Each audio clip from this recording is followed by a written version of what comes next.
personal story. So I remember when I was about to give birth to the child, I came in as a visitor. I mean, to the US. I had to like pause and wait, like, what is this sound? Oh my goodness! When I remember that time, I always shiver like fear. Come, let's have some fun. Gather around and laugh. Dine and just together. Release the stress, discuss the fears, and laugh it off. It's Trio Talk. Welcome to our channel, and with me here is Faith, Christy, and I'm Ola, and we're going to be talking about everything exciting, amazing, trending, just anything random. we're going to be talking about lovely stories. Come along, let's have a lovely gist together and have fun. Welcome to our channel. Welcome to our channel. We love you. Enjoy. If you're new here, you're welcome. Or if you're a new subscriber, you're welcome. Or if you're an old subscriber, you're also welcome. So what we'll proceed today, we're going to be talking about, this is a topic that I've been wanting to talk about for so long. So and I believe it's something we can share with our online families, we can share with our online friends. So I want us as women to discuss about an immigrant, after coming to Canada or maybe US, the UK, anywhere in the world, Sweden, Switzerland, as an immigrant, as a mother, as an expectant mother, having your child in the abroad, how do you cope with, the little one? Is it an overwhelming case, or is it something that's a smooth ride? What was the soft landing that you have? Was it difficult? Was it easy? Like back home, back in Nigeria that I am from, when we have children, or when we have little babies, there's this thing that says, we have the village that people would come, help you out with food, help you take care of the child, help you carry your babies. But, I don't think there are things like that. So I would want to, Faith, maybe you want to share your experience, or Christy, would you like to share your experience? I would take and let us talk about this. Yeah, someone that has experienced both giving birth in Africa, precisely Nigeria and Canada, I can say the difference is clear. Depending on the aspects I'll be talking about. For support system, Nigeria had it. So when I was in Nigeria, the support system was great. In our culture, the community raised the child. Yeah. But here everybody is busy, the hustle, the bustle of this place makes it very difficult for people to help. They do help, yes. The first week, the second week, but people have a lot of things they're going to. So for me, I can say that the support system is good. And also back home, yes, back home. Okay. It's good, yeah. So what about you, Christy? What's your take on that? I'm going to be saying almost the same thing as what she just said. It's very easy when you're back home to manage kids, to raise kids, but it's a different ball game altogether when you're in the abroad. That one, you are on your own or your own. Well, so I'm trying to say that, but I believe when people come here, when they go abroad and have their kids, I believe it's for, like, let's say those children are automatically citizens of that country. So are you saying they should rather stay back in Nigeria, like where we're from? Are you saying it's better they stay back in Africa and have those children so they can get the support they need? Or, or try both ways? Or, what do you think?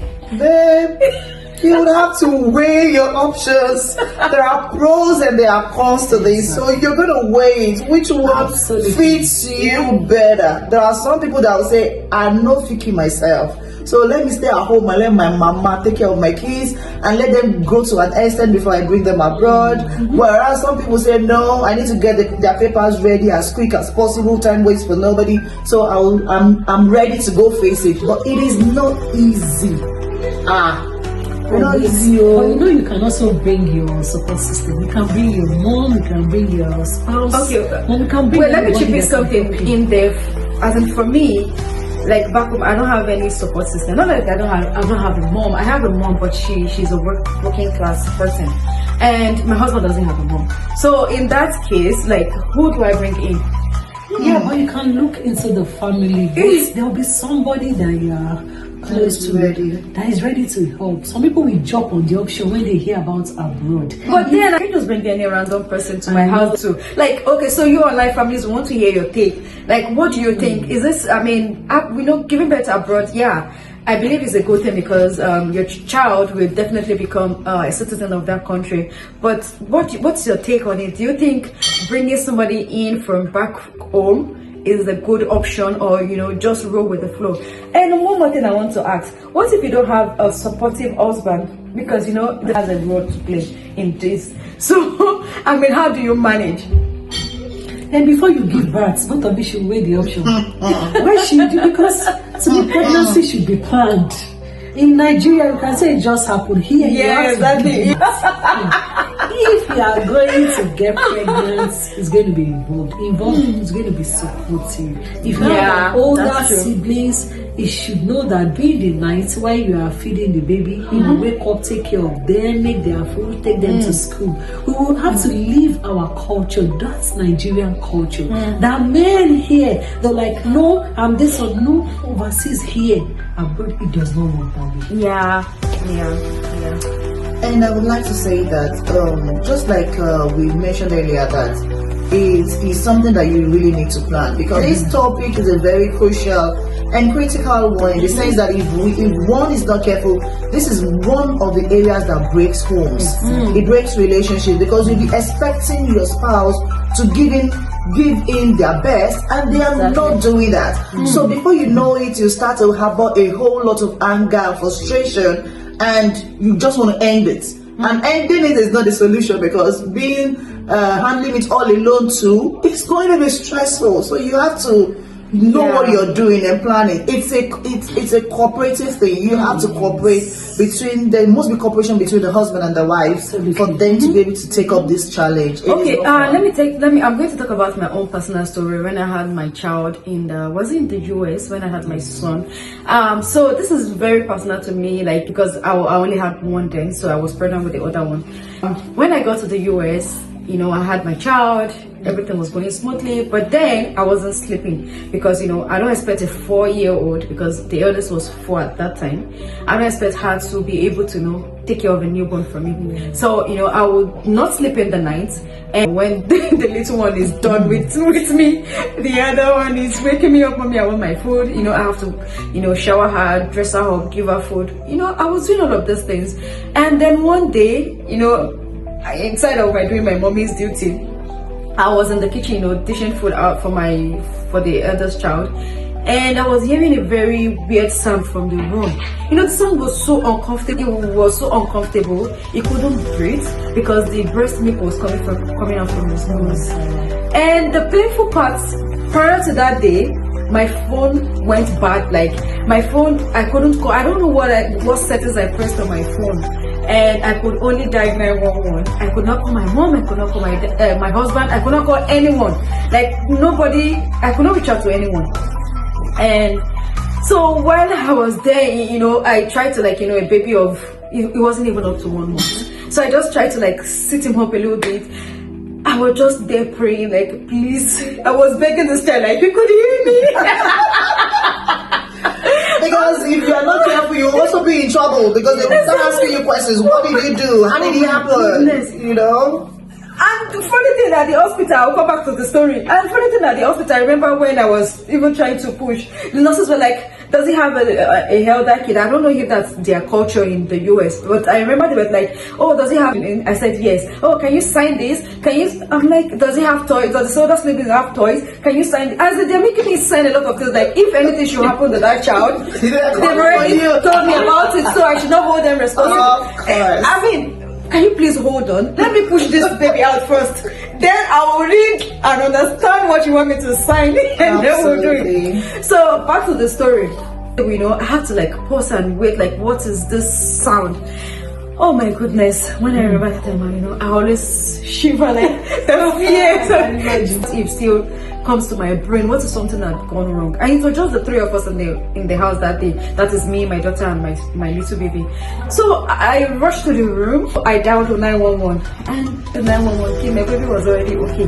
But do you know that got me thinking that if it was back in Nigeria, somebody would have come and knock on your door, like, knock, knock. I just want to check if you're at home. You know, and I'm like, this is what I'm going through. Or probably I would have run outside and say, I need help, you know, like help, you know, and somebody will come to my aid. It's a good thing, like, because right now, yeah, my baby is a citizen. But then, what are the options? What are the solutions? Do you think women that just have their child and their birth, like, depression is real. It is. It is real, except we just want to shy away from it. Or maybe as blacks, we just want to say, oh, no, you can't be depressed. Probably you're not sleeping enough. Probably you're not. My husband was sending us money. I had money. I was going through that postpartum depression. So what are the solutions that these women, where can they get help? What do you think can be done differently? For me, when people come overseas, you know, we have this saying that I don't want to associate with anybody. I'm here just to be alone. I don't want to talk to my other blacks. You see, on the road. Yeah. You know, it's good we form a community. A knitted community will help a long way. So have somebody that you are close with. Exactly. We are not saying you should be friends with everybody. There are some families you need to be close with. Exactly. Choose somebody that you know that you flow with, so that when you need help, they can be there to help. Exactly, We you're cannot right. live in isolation. Most of us, we have to drop that Nigerian mentality, African mentality. We cannot live in isolation. I've heard a lot of people, I'm here, I'm not going to be friends with anybody that is from my place. No. So it's going to go a long way to help you. If you're a Christian, you belong to a church, and you're not just going every day. As in, participate in whatever they are doing. Exactly. Yeah, being involved. Yeah. Join a department. If you are a Muslim, you join something where they know you. Yeah, you're right. And we also have a lot of voluntary organization in which we can also be. Yeah. I remember one time I was going through the internet and I saw this thing. I don't know what it is. I'm going to maybe link it in this video. For new moms, when they need help, there's this organization that will come to the mom every day. I think it's made by white people. So that too is it's one of it is like, I think it's nanny. So when I get it, I'm going to. And also the government, when you give birth, they come to you. They will ask you, do you have support system? Oh my. So when they ask you, talk. When you are going for your antenatal and they ask you, do you have people that will come around? Do you have a support system? They are asking you not because they want to. Probably they want to connect you because with some people somebody, right? They don't want them to start coming to my house before they know. Social worker, no. They want to connect you with people that are going to help you. They will come around, they will do everything for you. They will provide you with things you need. So it still boils on us to open up. We should talk. So that's just my intake about that. What about you, Christine? Absolutely, you guys are on the right track. Absolutely, because I remember one of my friends gave birth last year December, and yours truly went for Omugo. You can imagine. She doesn't have a mom. There was nobody there for her. It was just the two of us. Like we came to Canada together, went to school, same school. We go to class together. So we are basically always moving around together. And now when she got pregnant, she was like, I don't pray this. I say for where, how? And you don't think I wear I don't dare, don't even call my name. But you know, it's a thing of joy. When she gave birth, she was like, when are you coming? You are the one that will give the first birth. I don't even know what to do. I was like, excuse me, are you talking about me? Because even me, when I had my first and my second child, my mother-in-law and my mom, they were there for me. So you telling me now because we are in the abroad, nobody is helping. I should come and bathe baby. That day I had the baby, and I was praying and bathing the baby like, hey baby, don't sleep, don't shake, don't fall down. I rebuke the spirit of falling down, you know. So we really need support system. We need one another. You need to, just like Faith said, you need to get involved. If you are a Christian, get involved.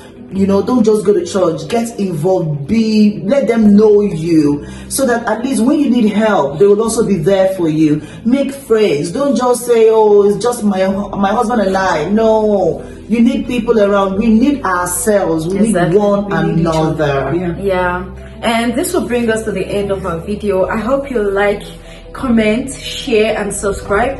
And until next time, we'll see you again. Bye. Bye.